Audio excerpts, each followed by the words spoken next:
സ്മിർനയിലെ സഭ. ഇന്ന് പകൽക്കാലം ആസിയയിലെ 7 സഭകൾ എന്ന പ്രസംഗ പരമ്പരയിലെ 2ാം സഭയിലേക്ക് നമ്മുടെ ശ്രദ്ധയെ തിരിക്കാം. എഫെസോസിൽ നിന്നും 40 മൈൽ അകലെ സ്ഥിതി ചെയ്യുന്ന മറ്റൊരു പട്ടണമായിരുന്നു സ്മിർന, ഒരു തുറമുഖ നഗരം. BC 1000 വളരെ പ്രശസ്തമായ നിലയിൽ വളർന്നു വന്ന ഈ പട്ടണം BC 600കളിൽ തകർക്കപ്പെട്ടു പോയി.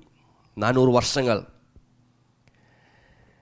തകർന്നു കിടന്ന ഈ പട്ടണത്തെ അലക്സാണ്ടർ ദ ഗ്രേറ്റ് പുനർനിർമ്മാണം ചെയ്യുവാനും വളരെ മനോഹരമായ നിലയിൽ അതിനെ ക്രമീകരിക്കുവാനും ഇവിടെ ഇന്നും ടർക്കിയിലെ ഇസ്മീർ എന്ന സിറ്റി നിലകൊള്ളുന്നു.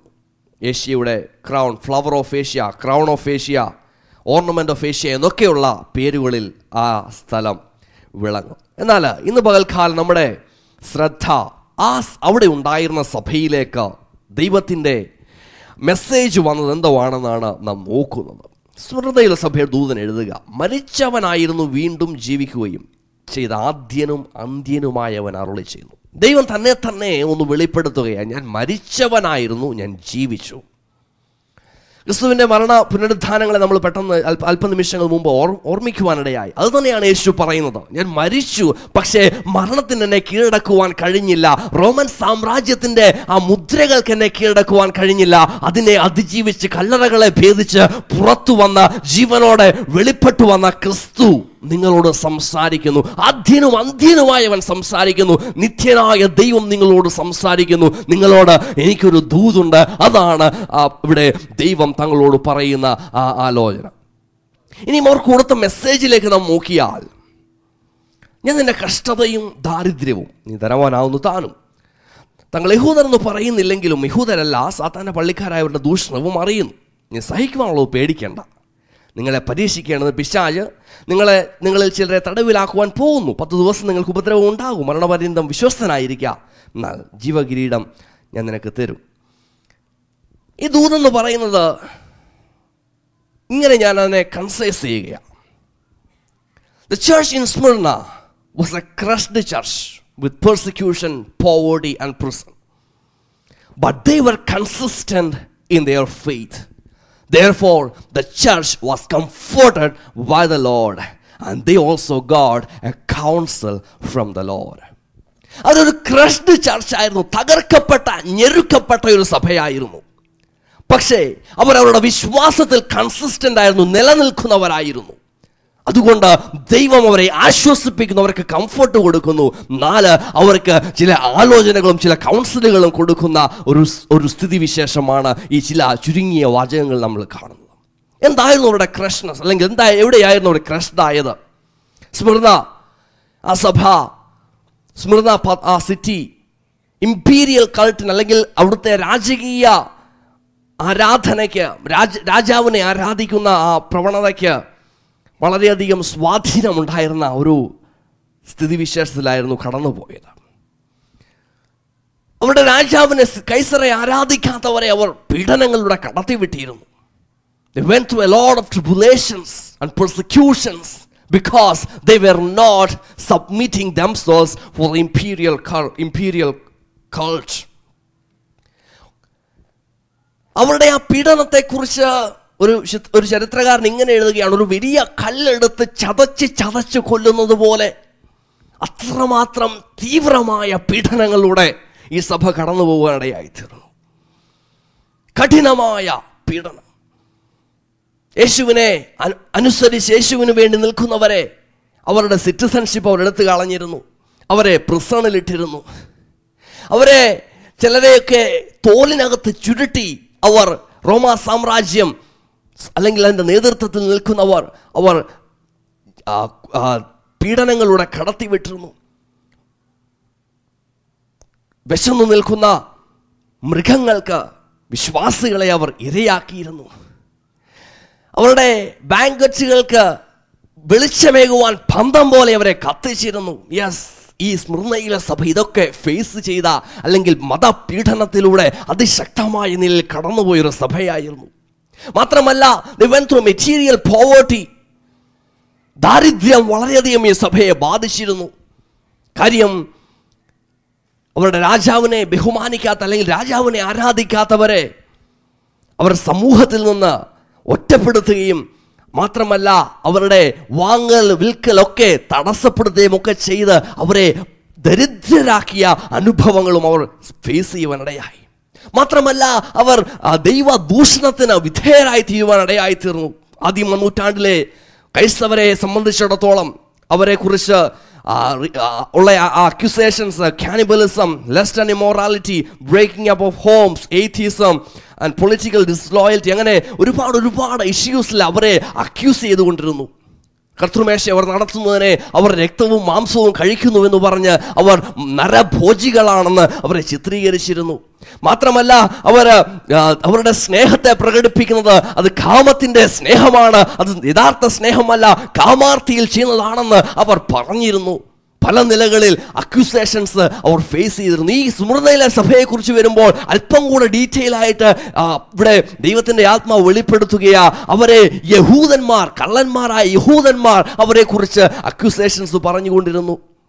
അതായത് യഹൂദന്മാർ വാസ്തവത്തിൽ അവർ ദൈവത്തെ മാത്രം ആരാധിക്കേണ്ടവന്നവരാ, പക്ഷേ അവർ ഈ കൈസറെ ആരാധിക്കുന്ന യഹൂദന്മാരായതുകൊണ്ടാണ് അവരെ യഥാർത്ഥ അല്ലെങ്കിൽ ട്രൂ ജ്യൂസ് ആയിട്ട് അവിടെ എണ്ണപ്പെടാതിരിക്കുന്നത്. അവർ ദൈവത്തെയും മനുഷ്യരെയും ഒരുപോലെ ആരാധിക്കുന്നവരായിരുന്നു. അവർ ഇതാ ദൈവത്തിൻ്റെ ജനത്തിനെതിരായിട്ട് പല പ്രവർത്തികൾ ചെയ്യുന്നു. നോക്കുക, ക്രഷ്ഡ് ആയിട്ടിരിക്കുന്ന ഒരു അനുഭവം അതായിരുന്നു മൊത്തത്തിൽ ഈ സഭയുടെ അനുഭവം.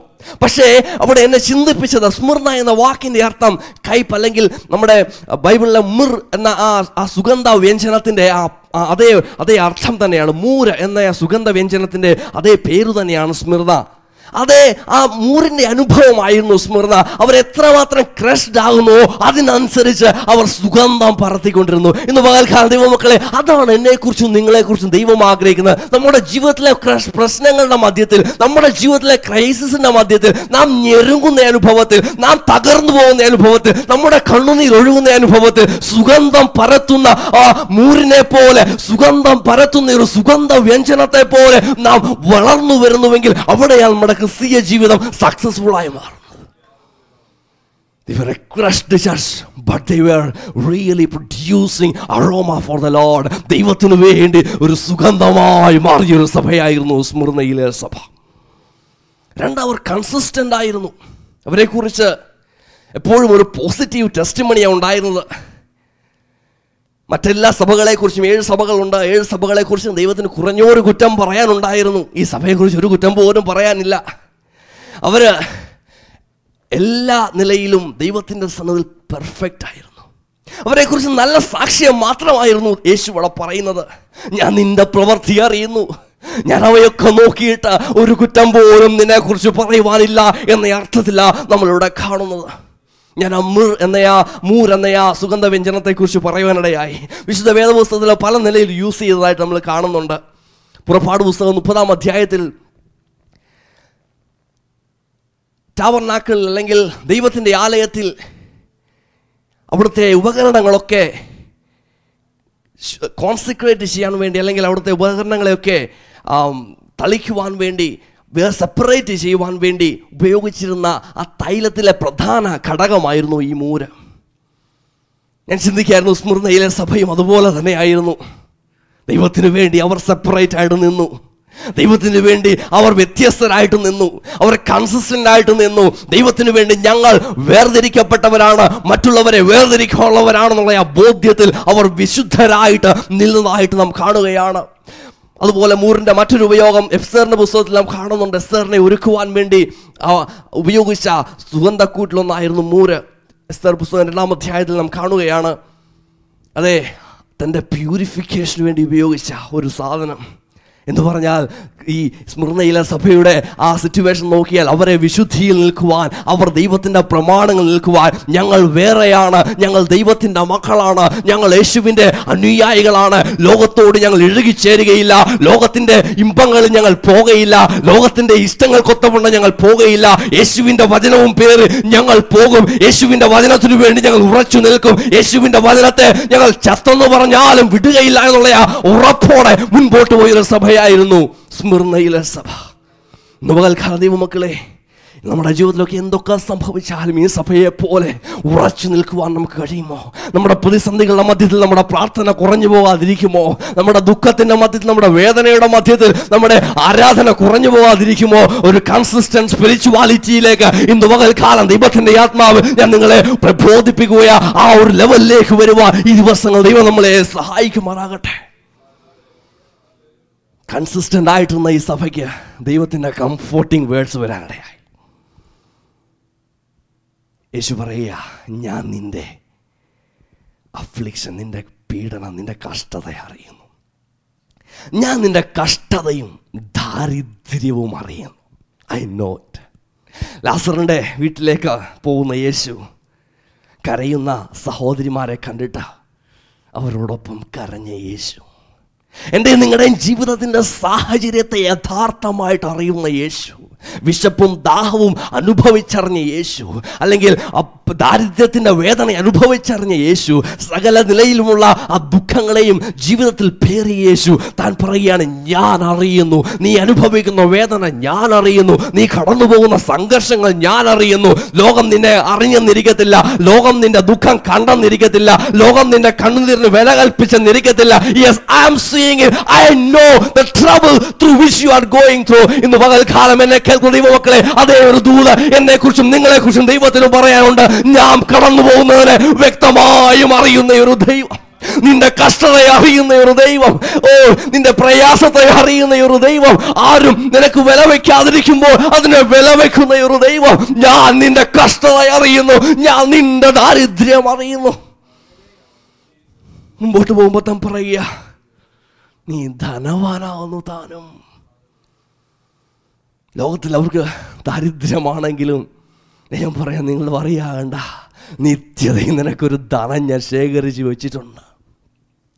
നീ എനിക്ക് വേണ്ടി കൺസിസ്റ്റന്റ് ആയിട്ട് നിന്നവനാ, നീ എനിക്ക് വേണ്ടി അധ്വാനിച്ചവനാ, നീ എനിക്ക് വേണ്ടി കഷ്ടപ്പെട്ടവരാ, എനിക്ക് വേണ്ടി നിലനിന്നവരാ. അതുകൊണ്ട് നിങ്ങൾ നിത്യതയിൽ ഒരു ഇൻവെസ്റ്റ്മെന്റ് ഞാൻ നിങ്ങൾക്ക് വേണ്ടി ഒരുക്കിയിട്ടുണ്ട്. ഇന്ന് പകൽക്കാലം എന്നെ കേൾക്കുന്ന ദൈവമക്കളെ, നമ്മുടെ കഷ്ടങ്ങളുടെ നടുവിലും പതറിടല്ല. നമ്മൾ രാവിലെ പാടിയതുപോലെ കഷ്ടങ്ങളുടെ നടുവിൽ പതറാതിരിക്കുക. നമുക്ക് വേണ്ടി ഉന്നതമായതൊന്ന് ക്രമീകരിച്ചു വെച്ചിരിക്കുന്ന ഒരു ദൈവത്തെയാ നാം സേവിക്കുന്നത്. ഈ സഭ കഷ്ടതകളുടെ നടുവിൽ they remained consistent. അവരുടെ പ്രാർത്ഥന കുറഞ്ഞു പോയില്ല, അവരുടെ വചന ധ്യാനം കുറഞ്ഞു പോയില്ല. അതുകൊണ്ട് ദൈവം അവരെ നിരന്തരം കംഫർട്ട് ചെയ്യാൻ തുടങ്ങി, നിരന്തരം ആശ്വസിപ്പിക്കുന്ന ഒരനുഭവത്തിലേക്ക് വരുവാൻ തുടങ്ങി. 4, ദൈവം അവരെ കൗൺസിൽ ചെയ്യാൻ തുടങ്ങി. ഒന്ന്, അവരോട് പറയുന്നുണ്ട്, ബി പ്രിപ്പയർഡ്, നീ ഒരുങ്ങിയിരിക്കണം. എന്തിനാണെന്നറിയാമോ? ചില മതപീഡകൾ നിങ്ങളെ എവൈറ്റ് ചെയ്ത് നിങ്ങളെ കാത്തിരിക്കുന്നുണ്ട്. 10 ദിവസത്തെ മതപീഡ. ചരിത്രകാരന്മാർ പറയുന്നത്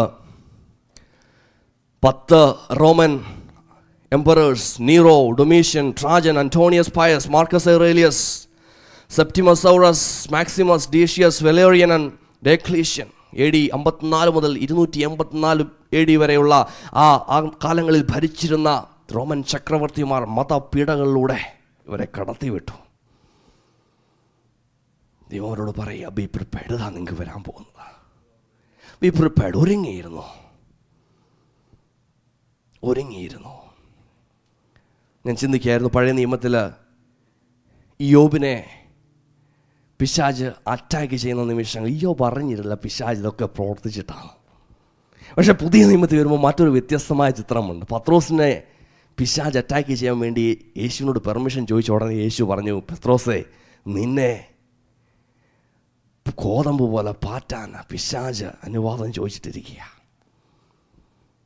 ഇവിടെ സ്മൃണയിലെ സഭയോടും ദൈവം പറയാം, ബി പ്രിപ്പയർഡ്, നിനക്ക് വരാനിരിക്കുന്ന കഷ്ടത ഇതാ. ഞാൻ പല ദൈവദാസന്മാരും പ്രവചനാത്മാവിൽ പ്രവചിക്കുന്നത് കേട്ടിട്ടുണ്ട്. നിനക്ക് വരാൻ പോകുന്നൊരു കഷ്ടതയെക്കുറിച്ച് ഇങ്ങനെ ഞാൻ കേട്ടിട്ടുണ്ട്. നമ്മളൊക്കെ ജീവിതത്തിൽ നമ്മൾ ദൈവത്തിൻ്റെ മക്കളാകുമ്പോൾ പലപ്പോഴും നമുക്ക് വരാനിരിക്കുന്ന അനർത്ഥത്തെക്കുറിച്ച്, നമുക്ക് വരാനിരിക്കുന്ന കഷ്ടതയെക്കുറിച്ച്, നമുക്ക് വരാനിരിക്കുന്ന അനുഭവങ്ങളെക്കുറിച്ച് ചിലപ്പോഴൊക്കെ ദൈവം മുന്നറിയിപ്പ് തരാറുണ്ട്. അത് തന്നെ ഇവിടെ സംഭവിച്ചിരിക്കുന്നത്. ഇന്ന് പകൽക്കാലം ദൈവമക്കളെ, നമ്മുടെയൊക്കെ ജീവിതത്തിലും നാം ദൈവത്തോട് അടുത്തിരിക്കുന്നുവെങ്കിൽ അതാത് സമയങ്ങൾ നമുക്ക് തരേണ്ട ആലോചനകൾ ദൈവം തന്നുകൊണ്ടിരിക്കും. അതാത് സമയം നമ്മളോട് പറയും, കുഞ്ഞെ നിനക്കൊരു അപകടം വരാം. ചിലപ്പോൾ സ്വപ്നത്തിലൂടെ ആയിരിക്കാം, ചില ദൈവിക ദൂതുകളിലൂടെ ദൈവം നമ്മളോട് പറഞ്ഞുകൊണ്ടിരിക്കും. ബി പ്രിപ്പയർഡ് എന്നുള്ള മെസ്സേജ്. അതാണ് ഇവർക്ക് കിട്ടിയത്. രണ്ടാമത് അവർക്ക് കിട്ടിയ കൗൺസിലിങ്, ബി ഫിയർലെസ്. നീ ഭയമില്ലാത്തവനായിക്കൊള്ളുക. നിന്നെ ഭയപ്പെടുത്തുന്ന ചില സാഹചര്യങ്ങളാണ് വരുന്നത്. നിന്നെ തകർത്തു കളയുമോ എന്ന് നീ ഭയക്കുന്ന ചില അനുഭവങ്ങളാണ് നിന്റെ മുമ്പിൽ വരുന്നത്. പക്ഷേ നീ ഭയന്നു പോകരുത്. ഈ ദൂത് കിട്ടി 50-60 വർഷങ്ങൾക്ക് ശേഷം ആ സ്ഥലത്ത് ഉണ്ടായിരുന്ന സഭാ അധ്യക്ഷനായിരുന്ന പോളികാർപ്പ്, അദ്ദേഹത്തെ അധികാരികൾ പിടിച്ചു കൊല്ലുവാൻ വേണ്ടി യേശുവിനെ തള്ളിപ്പറഞ്ഞാൽ ഞാൻ നിങ്ങളെ വിട്ടിരിക്കാം, നിന്നെ റിലീസ് ചെയ്യാമെന്നൊക്കെ ഉള്ള ആ വാചകങ്ങൾ അവരോട് പറഞ്ഞപ്പോൾ ഈ മനുഷ്യൻ ഇങ്ങനെ പറഞ്ഞു.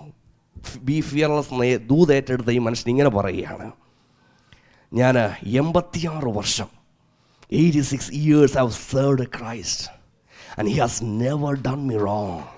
How can I blaspheme my king who saved me? എന്നെ രക്ഷിച്ചവനെ ഞാൻ എങ്ങനെ തള്ളി പറയും?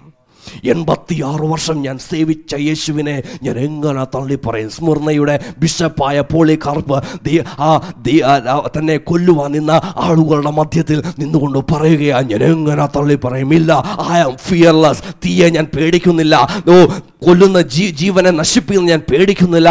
ഭയമില്ലാതെ ഞാൻ മുൻപോട്ട് പോകും. തന്നെ കൊല്ലുവാൻ വേണ്ടി തീ കത്തിക്കുമ്പോൾ തന്നെ ഇങ്ങനെ പറയുകയാണ്, thank you oh god that you have graciously thought me worthy of this day and of this hour, that I may receive a portion in the number of the martyrs and the cup of your Christ. രക്തസാക്ഷികളുടെ കൂട്ടത്തിൽ എണ്ണപ്പെടുവാൻ ഈ നിമിഷം എനിക്ക് നൽകപ്പെട്ട ഭാഗ്യത്തിനായി സ്തോത്രം എന്ന് പറഞ്ഞ് സന്തോഷത്തോടെ ഭയമില്ലാതെ പോയൊരു പോളികാർപ്പ്. പകൽക്കാലം ദൈവമക്കളെ, നമുക്കും നമ്മുടെ ആ കൂരിരുണ്ട താഴ്വരയിൽ, ആ പ്രയാസങ്ങളുടെ മധ്യത്തിൽ, ഭാവിയെക്കുറിച്ചുള്ള അനിശ്ചിതത്വത്തിൻ്റെ മധ്യത്തിൽ ഒന്ന് ഭയമില്ലാതെ പോകാൻ കഴിയുമോ? ഉറപ്പും ധൈര്യവും ഉള്ളവനായിരിക്കാം. ഞാൻ നിന്നോട് കൂടെയുണ്ട്. കൂരിരുണ്ട താഴ്വരയിൽ കൂടെ നീ കടന്നു പോയാലും ഒരനർത്ഥവും നിനക്ക് ഭവിക്കയില്ല, ഒരു ബാധയും നിന്റെ കൂടാരത്തിന് അടുക്കയില്ല.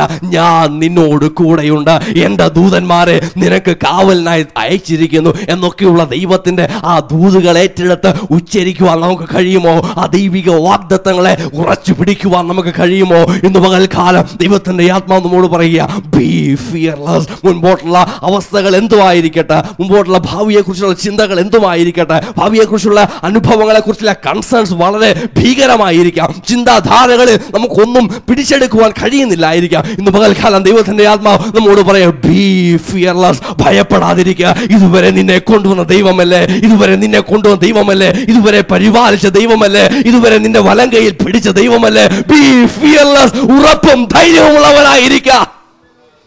No matter what you are facing, you are not going to face alone. നീ ഒറ്റയ്ക്കല്ല അത് ഫേസ് ചെയ്യാൻ പോകുന്നത്. I am with you. ഞാൻ നിന്നോട് കൂടെയുണ്ട്. രക്തസാക്ഷിയായ സ്തെഫാനോസ് കല്ലുകൾ തൻ്റെ നേരെ വരുമ്പോൾ താൻ കണ്ണുകൾ ഉയർത്തി നോക്കുമ്പോൾ താൻ കാണുന്നത് തനിക്ക് വേണ്ടി പിതാവിൻ്റെ വലതുഭാഗത്ത് എഴുന്നേറ്റു നിൽക്കുന്ന ക്രിസ്തു. ഹല്ലേലൂയ. ഞാനും നിങ്ങളും അനുഭവിക്കുന്ന കല്ലുകളുടെ മുമ്പാകെ, ഞാനും നിങ്ങളും അനുഭവിക്കുന്ന പ്രതിസന്ധിയുടെ മുമ്പാകെ, ഞാനും നിങ്ങളും കേൾക്കുന്ന ആക്രോശങ്ങളുടെ മുമ്പാകെ ശ്രദ്ധിക്കുക, നമുക്ക് വേണ്ടി എഴുന്നേറ്റു നിൽക്കുന്ന ഒരു ക്രിസ്തുവിനെ നാം ഒരിക്കലും മറന്നു പോകരുത്. He is there for you. He is not allowing you and I to suffer alone. He is there for you and I to be with us, to strengthen us, to empower us in this situation. അവസാനം പറയ, B faithful. മരണപര്യന്തം വിശ്വസ്തനായിരിക്കാം. സ്മിർനയിലെ ആളുകൾ അവരുടെ രാജാവിനോട് വളരെ പ്രതിപത്തിയുള്ളവരായിട്ടാണ് ചരിത്രം പറയുന്നത്. ഇവിടെ ഇതാ അപ്പോസ്തലൻ അല്ലെങ്കിൽ ദൈവത്തിൻ്റെ ആത്മാവിൽ പ്രവചനാത്മാവിൽ അല്ലെങ്കിൽ താൻ കാണുന്ന ദൃശ്യത്തിൽ യോഹന്നാൻ അപ്പോസ്തലൻ എഴുതിയിരിക്കുക, be faithful till the end. യേശുവോട് പറയുക, മരണപര്യന്തം വിശ്വസ്തനായിരിക്കുക.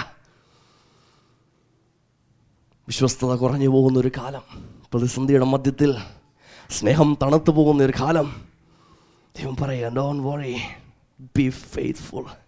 എന്നിങ്ങനെ കേൾക്കുവാനിടയായ ഒരു മനുഷ്യൻ 10-25 പ്രാവിനെ മേടിച്ചു. താൻ മേടിച്ച ആ ഓണറിൻ്റെ അടുക്കൽ നിന്ന് ഒരു 10-25 മൈൽ അകലെയാണ് ഈ മനുഷ്യൻ താമസിച്ചു കൊണ്ടിരുന്നത്. ഒരു ദിവസം മേടിച്ചുകൊണ്ട് താൻ വീട്ടിൽ വന്നപ്പോൾ താൻ ചിന്തിച്ചു, പറന്ന് ആ ഓണറിൻ്റെ അടുക്കൽ പോകരുത്, അതിനുവേണ്ടി എൻ്റെ ചിറകുകളെല്ലാം താൻ വെട്ടി ഈ പ്രാവുകൾ ഈ പുതിയ ഓണറിൻ്റെ വീട്ടിൽ താമസിക്കുക. പക്ഷേ ചില ദിവസങ്ങൾ കഴിഞ്ഞപ്പോൾ ഈ പ്രാവുകളെ കാണുന്നില്ല. അന്വേഷിച്ച് ചെന്നപ്പോൾ ഈ പഴയ ഓണറുടെ വീട്ടിലേക്ക് പറക്കാൻ കഴിയാഞ്ഞിട്ട് നടന്ന് ഈ പ്രാവുകൾ ചെന്നേക്കുകയാ. അതിൻ്റെ ആ വിശ്വസ്തത. ഇന്ന് മുതൽ ദൈവമക്കളെ, നമ്മുടെ വിശ്വസ്തത എത്രമാത്രം. ആ മൂർ എന്ന ആ സുഗന്ധവ്യഞ്ജനത്തെക്കുറിച്ച് ഞാൻ പല കാര്യങ്ങൾ പറയാനിടയായിരുന്നു. ഒരു ഉപയോഗം കൂടെ ഞാൻ മർക്കോസിന് സുവിശേഷം 15-ാം അധ്യായത്തിൻ്റെ 23-ാം വാക്യത്തിൽ, ക്രൂശിൽ കിടക്കുന്ന യേശു ഈ കഷ്ടതയുടെ നടുവിൽ ക്രൂശിൽ കിടക്കുന്നവർക്ക് അവരുടെ ആ വേദന കുറയാൻ വേണ്ടി, അവരുടെ വേദന അവർ മറക്കാൻ വേണ്ടി കൊടുക്കുന്ന ഒരു സാധനമാണ് ഈ മൂര്. കയ്പ് കലക്കിയ കാടി എന്നൊക്കെ പല ട്രാൻസ്ലേഷൻസ് പറയുന്നത്. ഇതൊരു ഡ്രഗ് പോലെ, ഇത് കുടിക്കുമ്പോൾ ആ വേദന മറക്കും. പക്ഷെ യേശു അത് നിരസിച്ചു. അതാണ് വിശുദ്ധ വേദപുസ്തകം പറയുന്നത്. He was faithful until his death. He rejected the option of compromise that would have erased his sacrifice. തൻ്റെ ത്യാഗത്തെ മായ്ച്ചു കളയുമായിരുന്നു താൻ ആ കയ്പ് കലക്കിയ കാടി കുടിച്ചിരുന്നുവെങ്കിൽ. താൻ കുടിച്ചില്ല. He was faithful to the last breath. സ്മൃതിയിലെ സഭയോടും അത് തന്നെയാണ് പറയുന്നത്. സ്മൃതിയിലെ സഭയെ ശ്രദ്ധിക്കുക. Even I are called to be faithful to the last breath. അവസാന നിമിഷങ്ങളിൽ ആ കയ്പ് എറിയ ആ കാടി കുടിച്ച് വേദനയെ മറക്കുവാനുള്ള ഓപ്ഷൻ ഉണ്ടായിട്ടും ക്രിസ്തു അത് ചെയ്തില്ല. Don't go for any compromise. നിങ്ങളെയും ക്രിസ്തീയ ജീവിതത്തിലൊരു കോംപ്രമൈസിന് പോകരുത്. ക്രിസ്തു നിങ്ങൾക്ക് വേണ്ടി വിശ്വസ്തയോടെ സഹിച്ചതുപോലെ ക്രിസ്തുവിന് വേണ്ടി നീ വിശ്വസ്തയോടെ സഹിക്കുക. പറയുക, മരണപര്യന്തം വിശ്വസ്തനായിരുന്നാൽ നിനക്ക് ജീവകിരീടം പ്രാപിക്കാൻ കഴിയും. സ്നാനത്തിലൊക്കെ നമ്മൾ സ്നാനം കഴിയുന്നുണ്ട്, സ്നാനാർത്ഥിയുടെ തലയിൽ കൈവച്ച് സ്നാനപ്പെടുന്നയാൾ പറയും, മരണപര്യന്തം വിശ്വസ്തനായിരിക്കുക. നമുക്കൊക്കെ തന്നിരിക്കുന്ന ഒരു കമാൻഡാണ്. ഞാനിങ്ങനെ അതിനെ കാണുന്നു. നമ്മളൊരു പ്രൊജക്റ്റ് ചെയ്യാൻ വേണ്ടി അവിടുത്തെ ലൈറ്റ് ഓഫ് ആക്കിയിരിക്കുക എന്ന് പറഞ്ഞതുപോലെ ഒരു ഡാർക്ക് റൂമിൽ നിന്നുകൊണ്ട് ഒരു ലൈറ്റ് ദൈവം കാണിക്കുക. അവരുടെ ആ കഷ്ടതയുടെ ആ ഡാർക്ക്നെസ്സിൽ നിന്നുകൊണ്ട് ദൈവം ഒരു ലൈറ്റ് കാണിക്കുക. മുൻപോട്ട് നിങ്ങൾ നോക്കിക്കോ, അവിടെ നിങ്ങൾക്കൊരു ജീവ കിരീടം ഇരിപ്പുണ്ട്. ഈ കഷ്ടതയെ നിങ്ങൾ മറക്കുക. മുൻപിൽ കാണുന്ന ആ ലൈറ്റ്, മുൻപിൽ കാണുന്ന ആ ട്രോഫി, അതിലേക്ക് നിങ്ങൾ നോക്കുക. ദൈവം നിങ്ങൾക്ക് വേണ്ടി വെച്ചിരിക്കുന്നത് നോക്കി കഷ്ടതകളെ മറന്ന് നിങ്ങൾ മുൻപോട്ട് പോ. I am with you. I know you are crushed. I know you are consistent. I know your troubles and all the situation. I want to comfort you. I want to counsel you. ഇന്ന് പകൽക്കാലം നമ്മുടെ കണ്ണുകൾ ദിവസം അടയ്ക്കാം.